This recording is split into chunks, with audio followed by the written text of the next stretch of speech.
Welcome to Global Take, presented by SchoolRubric, a show about the international teaching experience. Teaching internationally is one of the best decisions you can make as an educator. In this show, we will meet teachers and administrators from around the globe living and working internationally. Our hope is that their stories and experiences will inspire you to explore the world of education. We will learn about all aspects of international teaching, from becoming an international teacher to what countries are the best fit for you, to the challenges of being away from your home country. Come take this unforgettable journey to the world of international schools with Global Take, presented by SchoolRubric.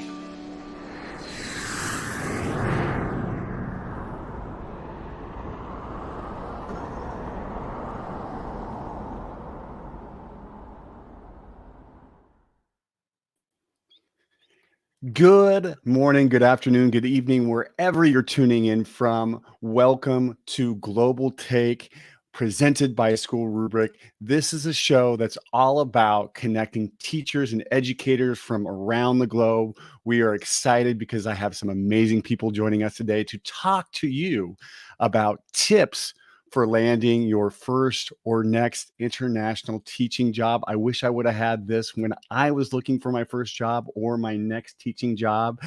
This is going to be an amazing conversation. So let's meet some of our educators from around the globe that are joining me today. I am joined by people from all around the globe. First off, I'd like to have Cristiana introduce herself. I met Cristiana years ago in Rio de Janeiro, Brazil. Cristiana, welcome to the show. Tell us where you are right now. Tell us a little bit about yourself. Sure. Hey, Ryan, it's good to see you again. My name is Cristiana Jurgensen, and I'm currently in Dhahran in Saudi Arabia. I've been an international educator for the last 20 years. For the first 10 years, I was a teacher in South America, and then I moved on to an administrator. So after that, I worked in West Africa, in the Middle East, and then back in Brazil as an administrator, and now I'm in Saudi Arabia. So my husband and Ryder and I have been at this for 20 years and raised our family abroad. Yeah, it's so great. I just saw that your daughter, who I met years ago in Brazil, who was a little one, who is now going off to college. And of course, through Facebook and social media, we're able to follow you guys all around the globe and see all the exciting and amazing things you're doing. I'm also joined by a good friend of mine, Jeff Shirk, who I met years ago in the world of international education, who is still in Brazil. I spent a lot of time with Jeff in Rio de Janeiro. Jeff, let's hear a little bit about where you are and what you're doing. Great, Ryan. Thanks for having me on. I'm Jeff Shirk. I'm the secondary principal of the American School of Recife in northeastern Brazil. I've been in international education going on my 13th year now. I'm kind of a Latin American expert. I started out in Lima, Peru, and was there for a while, moved my way over to Brazil, was in Rio de Janeiro, and now I'm here. And I love being international, and I'm excited to help anybody else out that would like to go international. Yeah, well, Jeff, I know you helped get me my job in Rio de Janeiro. We're going to talk about that shortly. Chris is on vacation, and we're all jealous if we look at his background, where he is. Chris has been with us before on Global Take. Chris, let's get a little introduction from you and tell us a little bit about yourself. Yeah, good afternoon. Chris Mott. I'm currently at the International School Bangkok. I've been overseas for 20 years, 7 countries. I've been lucky enough to work in some amazing places, and just on the journey, I've been able to find myself my beautiful wife and have a couple of kids, and it's an awesome experience, and I wouldn't trade it for anything else. Yeah, I think we all feel the same way about our experiences as an international educator. I spent over 10 years teaching internationally as a classroom teacher, and we're going to talk all about those sort of tips that we can gain from you guys so that we can help people. But before we get into kind of our questions that we have, I do want to encourage everybody, if you're tuning in on YouTube, Facebook, Twitter, or LinkedIn, drop a question. I see CW Consulting, our boy Charles has dropped a good Good morning. Great to see you, Charles. Thanks for tuning in. We always appreciate your support. So we are all about building a community of educators from all over the globe. And so we want to encourage everybody to give us some, let's communicate. Drop us a, hey, what's up? Or a question. We'll try and get to that. At the end of the show, we always on Global Take spotlight a show, or spotlight a school, I should say. And we're going to spotlight today. I'm not going to tell you which school, but from one of our guests today. And I'm really excited about that because we gain some insights about these international schools. So anyhow, let's go right into it. Let's get right to our questions. Let's go to question number 1. Let's roll the question. What resources should someone use when trying to find an international teaching job? I'm going to, there are a number of resources out there. Jeff, we're going to start things off with you. What are some resources that you've used or you see people use that have been really helpful for people landing up their next position or their first position? Sure. I think there's a few resources. I definitely think friends that are in the international community is a great way to go. So if teachers or educators know anybody that's in the international community, pick their brain, find out what school they're at, find out what region they chose, why they chose that region. So that's a great way. And then there's a number of recruiting companies out there. One of them is Search Associates. Another one is ISS. There's some conferences like the ASA conference and the UNI conference in Iowa. So there's a lot of things out there to do, a lot of resources, but just one step at a time. I really like what you said in terms of pick your friends' brains or the people in the international teaching world. Jeff helped me tremendously get my first my position in Rio de Janeiro. And that was sort of just me reaching out to Jeff. His brother had been there and saying, hey, I want to work in Rio. How do I get there? And you were the reason that I got that job. So I really like you saying that. Cristiana, do you have something to add? So some other resources. Jeff talked about Search Associates, but what else can you bring from your 20 years of international teaching? Well, I would say things like SchoolRubric and international. There's an international educators Facebook page. There is, so I would definitely do a search. Back in my day, there was a thing called Joy Jobs that really helped me, kind of walk me through it. Reach out to any of us. We'll be happy to support and help you and answer questions as well. Yeah, talking about some of those resources, and I know Jeff also mentioned Search and some of those job fairs, which I think that we're changing. So the resources are changing too. I don't know if we're going to go back to the sort of in-person speed dating kind of job fairs where we got our position. My first position I got in Iowa, in the middle of nowhere, Waterloo, Iowa, where they have a big job fair. Chris, do you have anything that you'd add as far as resources for people to go in terms of finding a position? For me, it's definitely friends that you meet across the world. It's a really small world. The only thing I would add would be kind of narrowing down where you want to be and what country you're looking at, and just kind of using the internet to your own advantage and seeking those schools and reading through and seeing where you want to end up. And, speaking of connecting with people and reaching out to your friends, I do, again, at the top of the show, I mentioned the Global Educators Network. We have a Facebook group that we've with SchoolRubric, which is a great place to go to. And we've got people from all over the world. So it's, speaking about location and meet and people that are in those places, that's another great resource to go. Let's drop into our next question. Let's roll the question. In your experience, what things are administrators looking for in a candidate? Well, we're going to start with Cristiana, who has been an administrator for a lot of years. So I'm always curious about this question. I've never been an administrator, so it's hard for me to understand that perspective. Cristiana, get us through the answers for that. Obviously we're first looking for them to be great teachers, right? Like to have the ability to connect with students, good at the subject that they're teaching, no curriculum, plan and teach a great lesson. So it's all the regular teacher stuff. But then I also look to see about them as a person, right? Because when you come to an international school, much more than a school in your home country, you become part of that school community, right? And so we're looking for people who have the flexibility to join this community, who are culturally minded, who give beyond the classroom, right? Because so much of international life is, are they going to coach things after school? Are they going to come to the Halloween celebration? So it's not only are they a great teacher, will they fit into our community? Have they any experience with second language learners?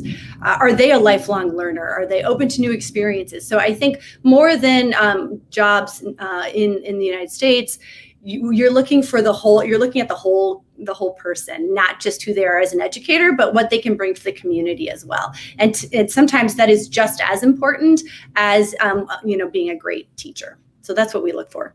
That's what I look for. Chris, I see you nodding your head a bunch over there. Do you want to add anything to that? I see you kind of do as Cristiana's talking, like, yep. Can you want to highlight some of what she was? Yeah, absolutely. I would say the same thing. It's always value added, right? What can you bring to the community, and what can you really add to what's going on? I think I'd probably add, adventurous. You're right. They say the right fit, but the right fit really is kind of.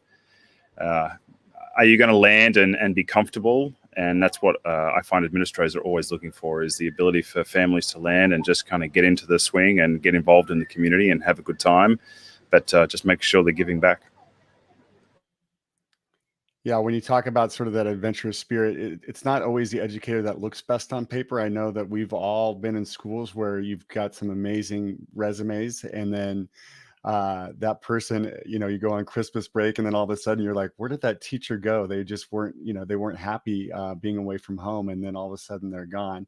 Jeff, I know you are now, from when we were first together, you were in the teaching role, but now you've stepped into an administrative role. Can you talk a little bit about some of the things that you all are looking for with? Yeah, sure. For me, myself, I want a teacher that's going to fit in. But I also want a teacher that's going to stay a while. I want them at least here for 2, 3, 4 years would be great. I know that international teachers like to move around a bit.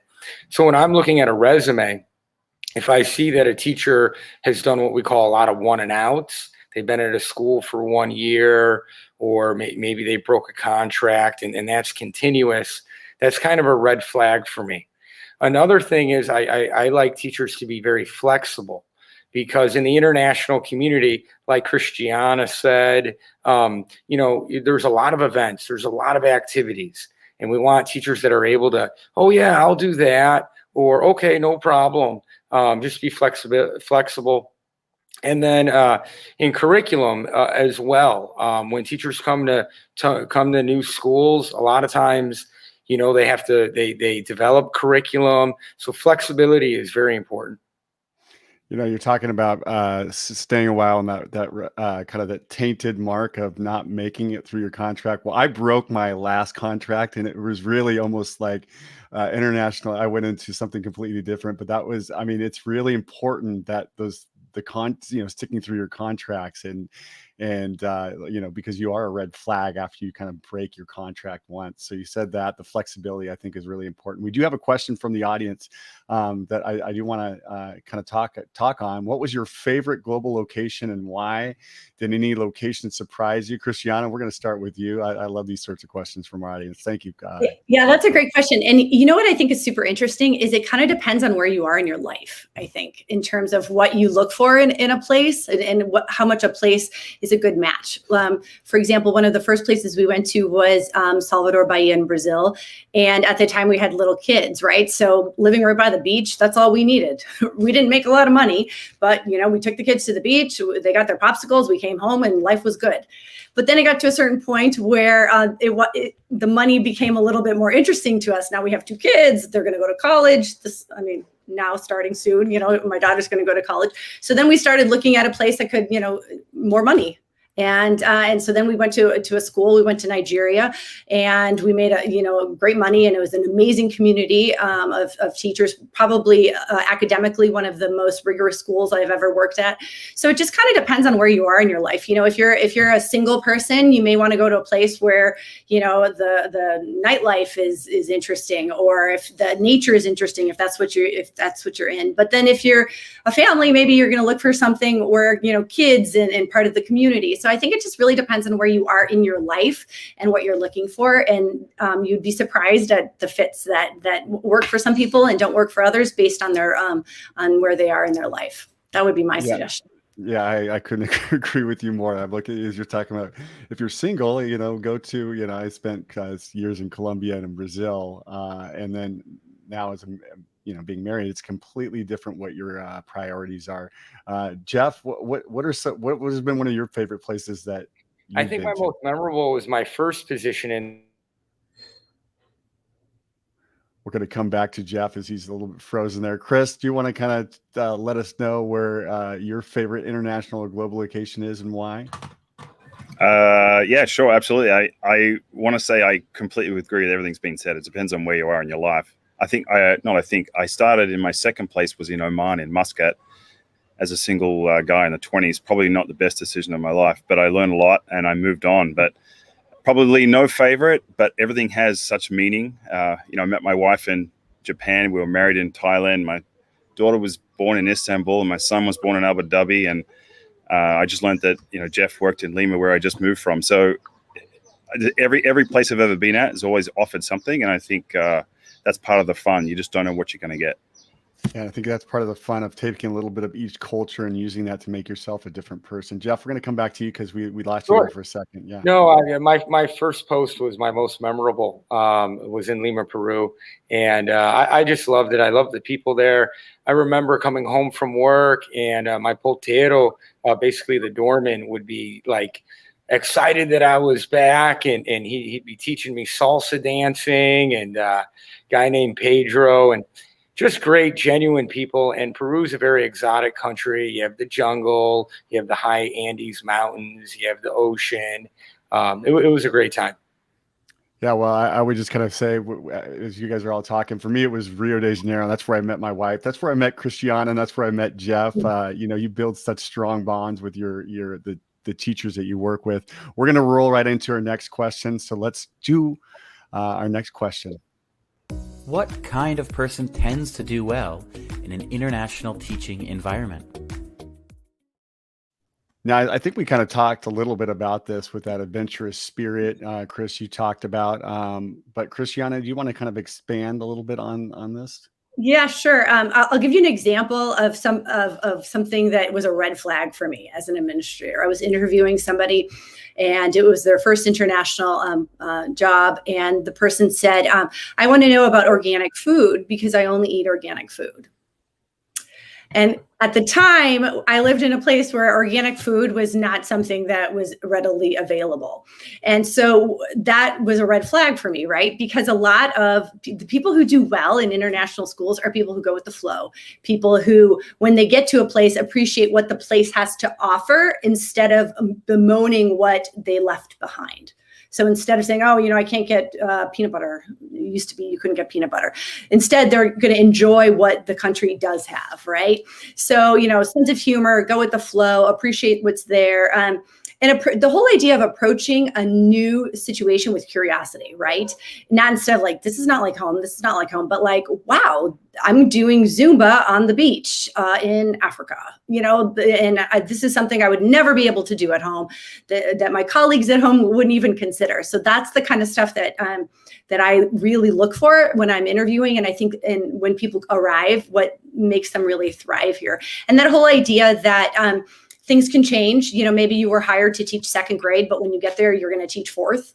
And you got to be okay with it because that's how it happens sometimes. And if you're someone who does not do well in those kind of situations, then perhaps maybe international teaching is something that you need to really consider carefully before you jump in, because it's something that can be amazing, but you have to go with an open mind and with curiosity and be ready for adventure. Yeah, that being adaptable and that sort of growth mindset, looking at a lot of those crazy experiences, right? It may take me, I might have to jump on a big bus with a bunch of people to get to the school, but I live 5 minutes from the beach, so there's and looking at everything with sort of positivity. Chris, is there anything that you talked a little bit about being adventurous? Is there anything else you would add about what type of person tends to do well in your experience of all these different schools? we're going to come back to Chris. Jeff, I'm gonna let you go tackle this question. Who do you think would be somebody? I think an independent person really helps out. So somebody that's not doesn't have a problem with being alone, doesn't have a problem with doing things. I mean, you definitely make friends, but you also are away from your family and you're away from some of the friends that you've grown up with. And so you got to be somebody that's okay with being very independent. Adventurous or risk taker is very important. Usually there's a different language, so you have to learn that language, but it can be very exciting if you have the right attitude. Yeah, I think one thing that Jeff brings up is that you are kind of alone sometimes, and it is hard to manage when you're in a new country. I think that's also why some places are really, why teaching couples have sort of a leg up on some people, because if you are a teaching couple and just not a single person going to international school, you've always got that support person there when things are a little crazy and you're kind of trying to manage a new language and just doing some very simple things. Chris, we kind of lost you there. Do you want to, what were you going to say before you kind of froze up for us?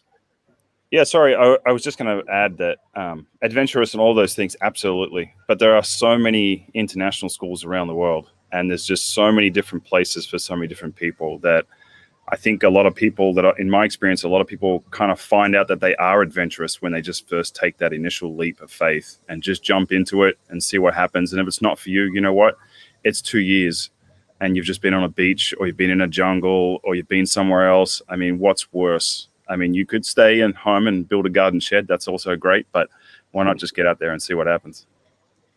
Chris, it looks like you have a fan that was just over at ERJ, who's at the Escola Americana de Rio de Janeiro. Clau, thanks for tuning in. We all love Rio. Cristiana and Jeff and I can all say that we love Rio, and it looks like you help guide her, and that's what it's all about, right? Helping people get into this wonderful experience of international teaching. Let's go to our next prompt or next question. Do all international schools offer the same contract and benefits? Chris, we're going to come to you on this question. I think I know the answer to this one. Well, let's start with this. I'm on holidays, actually, but wow, I'm jealous. Really beautiful. Oh my gosh. I think that's a benefit. Benefits are, I mean, the short answer, Ryan, is no. But as we learned already, lots of schools offer lots of different things. I think you're all going to get paid a salary, whether that's tax-free or not tax-free is really dependent. You're always going to probably get somewhere to live. Not sure if it's a one-bedroom or a penthouse. You'll probably get some form of health insurance, local travel, flights, and then, of course, kids' tuition. I think it really depends on what you're looking for. Are you going to jump in and just kind of see what happens? And as you get older and probably supposed to be more responsible, will you look for different things in a contract? Absolutely. But I think, you're looked after. I haven't heard of anyone that's landed in a place that hasn't been looked after. They've always been paid. They've always been fed. And even in a crazy time like now, schools are really looking after a lot of people throughout the world. And that brings a lot of comfort to many. Great. Do you, Cristiana, would you like to kind of add on that? There's so many things that I can talk about regarding this. I love you kind of bring up some of those priorities and I know, Cristiana, you talked about being at different stages in your life, those priorities kind of move around. But yeah, talk a little bit about, I think it's really, important to remember that it's not only just about the money, at least in the beginning, when you're younger, it's about the experience, because that's why you're doing this, right? And so I think to really be open to where the location is and what you can get from the culture there, that it's hard to put like a monetary value on it, but I think when we talk I've been at this for 20 years. And when I talk about my experience, the stories I tell aren't about the money necessarily. They're about, that one time that we ended up in that beach, or that we were, in this Airbnb and this happened. So that's the kind of stuff that really, you can't put a dollar amount on it, but it's so important for your quality of life. So you have to really think about quality of life for you in that time in your life, and then make decisions that look at the whole package, not just the money, or not just because, like Chris said, they're going to take care of you. You're going to be able to eat and have a place to live. But the idea of what is really important to you, and what do you want to get out of the experience. Chris, you want to jump back in? I know you've got something you wanted to add to that. Yeah, sorry. Probably one of the major benefits of all this is that you just become a better educator. You become better at what you do on a daily basis, just dealing with different cultures, different situations, different people. I could tell you 100 stories about different things I've learned in different scenarios that I know that I never would have learned back home in Australia. So I think that's one of the huge benefits. It's never written on paper. It's never in a contract, but it's something that you really need to think about. Yeah, I'm glad you said that. I mean, I've moved out of education, and it's really helped me moving into my next sort of career in life. All the experiences that I got internationally have really helped me professionally, they're invaluable through my experiences. Jeff, is there anything you'd like to add in terms of? Yeah, I'd like to say that saving potential is very important. Not necessarily the salary. I think when we first get into education, or when we first get into international education, we tend to think in dollars. And we tend to think, oh, that salary is not exactly what I would make in the United States or in Canada. But a lot of places internationally are the cost of living is very cheap. It's very low. And you can save a lot, even if the salary isn't that great. So it's very important to talk to people, find out what the savings potential is, talk to other teachers, when you're going through the recruiting process. Yeah, I think, and do your proper homework, right? And Chris, you brought up a bunch of points of Cristiana and Jeff, and just sort of, schools are going to offer some things, but really doing your homework before you get to a place can really save you a lot of trouble later on. And Jeff, as you're talking about saving potential, I'm thinking about you because I know the Brazil, when we talk about currency, the Brazilian real, when we first went down there was 1.9 to 1 to the dollar. Now it's at over 5. So when you start thinking about terms of what you're actually making for take home to the States, those are some factors that you need to consider. We're going to get into our last question of the day. So let's roll that last question for us, and then we're going to do our school spotlight. Are things like culture, climate, and location important outside of the school considerations when choosing a job? And I think we've talked about this a little bit with some of our other questions, but yeah, Chris, we're going to start with you over there in Bangkok, Thailand area. Yeah, I think it depends on what kind of person you are again. I mean, climate's going to be a big thing if you look at air quality, or if you think about the temperature, the temperament that you're in. Cultures, what culture do you want to start out in? What can you learn? Do you want to dive straight into a culturally rich country, or you just want to take it slow and move in that direction? And then location, the one thing that always seems to come up for me is how far is that from my home? Like how many hours do I have to fly until I get home?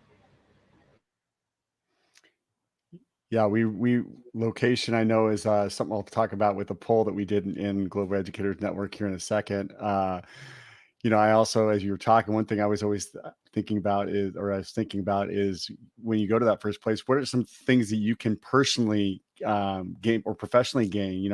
For me, it was really important. My first position, I really wanted to perfect my Spanish. I was looking at, hey, I want to go to a Spanish speaking country. And after I kind of mastered that, I was like, well, I'd like to learn another language. So what's another language I'd like to learn? Cristiana, let's go to you. Can you talk a little bit about this, the considerations when choosing a job that in regards to culture? Yeah, the only other thing that I was thinking is important is to find out the demographics of the school, right? Because some schools are like truly international schools, right? That have like 70 nationalities represented. And Other schools are more host country nationals, right? And they're both great, but they're very different. So if you are jumping into this to immerse yourself in culture and really get to know kids from all over, maybe a school that's 90% host country nationals, maybe that's not what you're looking for, right? So I think that that's something that teachers are often surprised when they arrive at a school and they think, oh, I thought there were going to be people from all over the world, or I thought there were going to be this kind of student and this kind of family, and it's not. So that's like one good question to ask is, what is the percentage of international students versus local students? And because I think that does make a difference on what you're trying to get out of the experience. And it's something that sometimes people forget to ask. Yeah, I think that's kind of an afterthought for some people too, and they're surprised by what they get. Jeff, do you want to add anything about culture, climate, and location? Yeah, I mean, when I first got into international teaching, I felt like Latin America would be the best place to go. Spanish isn't that hard to learn. Portuguese may be a little bit more difficult, but not that much. You can plug into the culture a little bit more. People are very friendly. Location to the United States, it's relatively easy to get back to the United States. So that's why I got into it. But after a while, as I became more adventurous, I've been thinking like, Taiwan wouldn't be so bad. Or, maybe, Bangkok or Vietnam or something like that. So I started out, kind of in my comfort zone. And as you get into it a little bit longer, definitely you can take more risks. That's how I decided to choose the country that I went to. Yeah, well, there's so many countries to choose from and so many places to go. I look back on my international teaching life and I think, gosh, wish I would have gone to more schools and gone to more countries, and that, hindsight's 2020. But what I'm excited about right now is we're actually going to travel to a school, and we're going to be heading all the way to tell the story of a school in Saudi Arabia where Cristiana is located. So let's go ahead and get started with our school spotlight and head to Saudi Arabia. Take me on a plane, please. Let's do it. Let's go. It's time for School Spotlight on Global Take, presented by SchoolRubric. Let's learn more about the stories and information from schools around the world. What's your school story?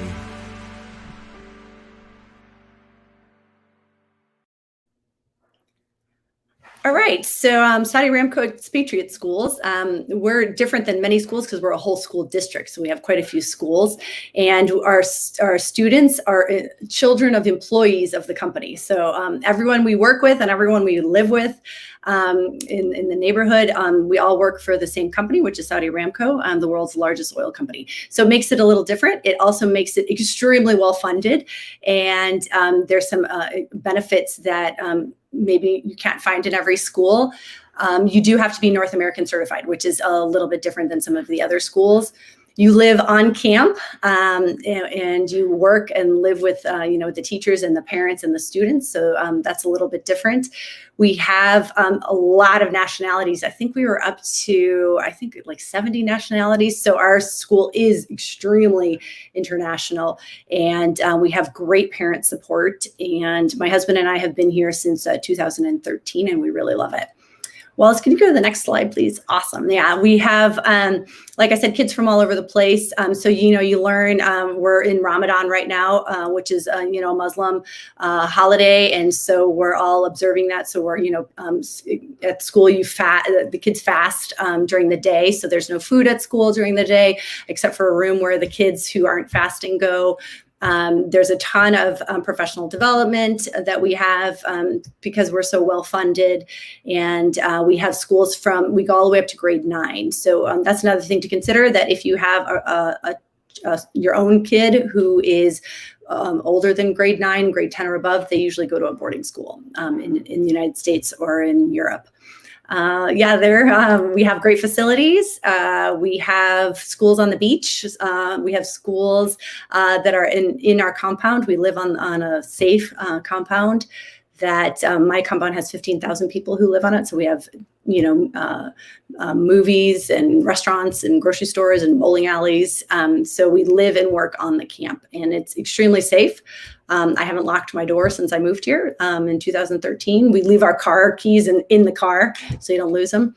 So it's an extremely safe place. And then if you go to the next slide, it shows, like I said, we live on a camp. So the camp is closed, it's walled. So you don't have to wear, the conservative dress of Saudi Arabia. I can go running in like shorts and a tank top. We have swimming pools, we have gyms, we have restaurants. There's an amazing golf course. I don't golf, but my husband does. And he says it's a great 18-hole lit golf course. Lit is important because then they can play at night. You're provided with housing. One of our schools in Restanur is right on the beach. So people actually ride their bike along the beach to get to school. So yeah, that's a little bit about our school, and that's our school story. Thank you for traveling across the globe with us to learn more about international schools. To hear more from international educators and learn more about these fantastic institutions, tune in to our live Global Take episodes as we highlight international schools in our School Spotlight section presented by SchoolRubric. I just love gaining insight from educators around the globe, from the schools they're in. I'm fortunate enough to kind of follow, be friends with Cristiana on Facebook, so I get to see all the cool things. I get to see all the cool things you guys are doing on vacation or at your school. I see your husband, these amazing golf courses. I see you guys visiting these amazing places near your the country where you're living right now. So thank you for sharing your school story. I do want to tell everybody that when we finish here, let's continue the conversation. We have our Facebook group, which is the Global Educators Network. So I want to encourage you all to go there. You can connect with us when we were talking about that networking for finding your next position or your first position. We have a great resources of all of these people that joined me today. As we were talking today, one thing we recently did that was kind of a common theme throughout today is we did a poll there, which I found very interesting, and it kind of really highlights about a lot of what people were saying. The number one thing that people said was their priority when going to their first international teaching position or next was location. And to kind of wrap the top priorities were second was salary, of course, but then we went into school amenities, reputation, the student population and demographic. That was something that was considered was one of the top things that people had to say about that. And then of course we have lifestyle and culture, which was extremely important for people. So I encourage you to go in there. We'd love to get your input on the poll. So you can find that in our Global Educators Network Facebook group. And next, we're here every Thursday. This next Thursday, I'm not hosting. We have an all-female women's panel, which is dealing with the unexpected. It's going to be hosted by Kathy next week. I'm really excited about this panel. So we've got people from Hong Kong, the Philippines, Bosnia. So we have a very diverse group of international educators joining us for that one. Also, check out our other shows that we have at SchoolRubric. I'm really excited about this one. I'll be hosting this next week on April 21st. We've got some big names for this one, and it's all about disrupting education. If not now, then when? And we're joined by Dr. Yang Zhao, Spencer Fowler, who's superintendent at a school in China. We've also got Saba Gol. This is going to be an amazing panel. Before you do that panel, I encourage you to actually go to YouTube, check out the TED Talk by Dr. Yang Zhao on Rudolph. He's an amazing speaker. So I'm going to be in the room just listening and learning a ton. Wow. We hope you've gained some insights into getting your first or your next international teaching position. I think I can speak for all of us in the room. International education is truly one of the best things that you can do as an educator. It's one of the best. It's definitely the best decision I made as a teacher was going international. So thank you to our panel today. Thank you guys so much for joining me. Thank you all for tuning into Global Take, and we will see you next Thursday, same time. But for now, thank you guys. Bye. Thank you. Good to see you guys. Thank you for Bye. watching School Rubric. Thank you for watching School Rubric on YouTube. Make sure that you like in order to stay looped in on all of our diverse collection of shows, interviews, panels, tutorials, and more from educators around the globe. And visit us at SchoolRubric.com for even more great content, such as our online articles, Interact magazine, featured podcasts, and more. Thank you